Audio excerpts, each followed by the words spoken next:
Bonjour. Aujourd'hui, on va s'attaquer à un sujet assez sérieux, l'acidocétose diabétique, qu'on appelle aussi ACD. C'est une urgence médicale, grave et franchement, souvent assez mal comprise. On va décortiquer tout ça ensemble en se basant sur les sources cliniques. Et pour commencer, on va y aller avec un chiffre, et c'est un chiffre qui fait vraiment réfléchir.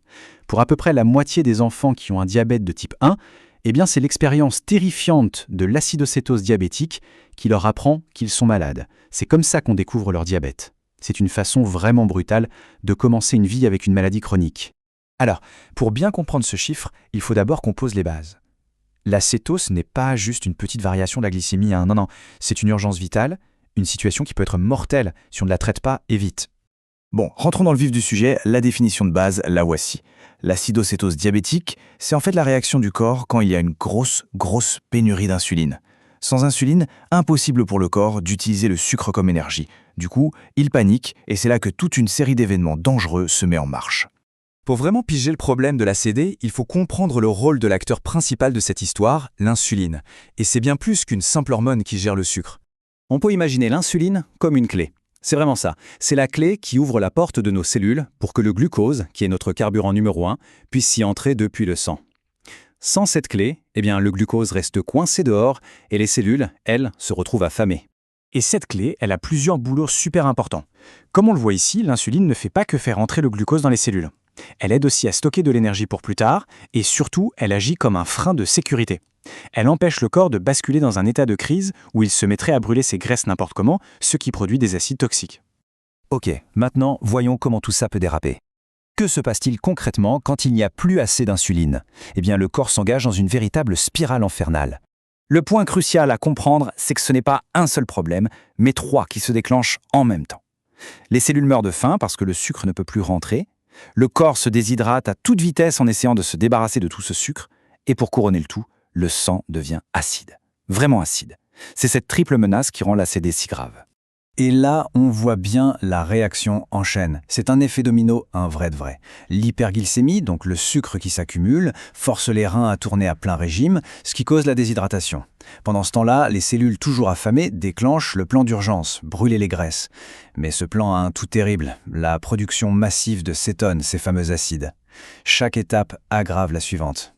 Bon, maintenant qu'on a vu ce qui se passe à l'intérieur, voyons comment cette crise se manifeste à l'extérieur. Quels sont les symptômes et quels sont les chiffres que les médecins regardent pour être sûrs du diagnostic d'ACD. Tous ces signes, en fait, sont la conséquence directe de la cascade qu'on vient de décrire.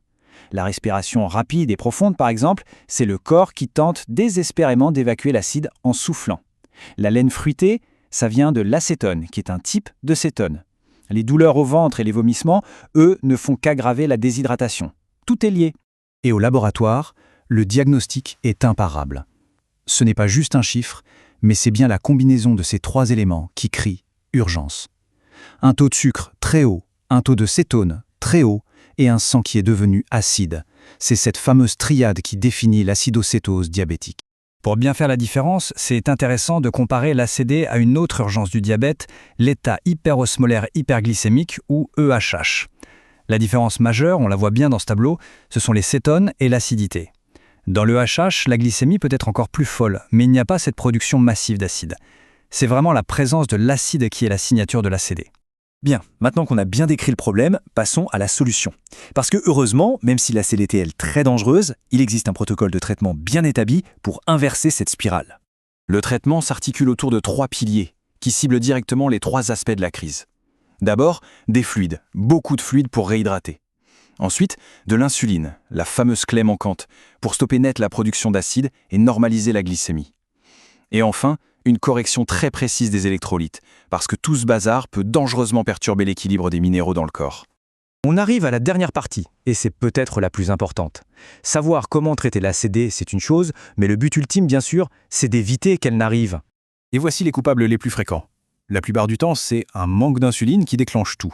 Ça peut être un oubli de dose, une maladie qui fait que le corps en a besoin de plus, ou un problème technique avec une pompe. Et bien sûr, comme on l'a vu au début, c'est très souvent le tout premier signe de la maladie. Le message à retenir, il est là. Comme le dit l'une de nos sources, l'ACD est, dans la grande majorité des cas, quelque chose qu'on peut éviter. L'éducation, la surveillance quand on est malade et la connaissance de ces déclencheurs, ce sont les meilleures armes pour prévenir cette urgence. Et ça nous amène à une dernière réflexion.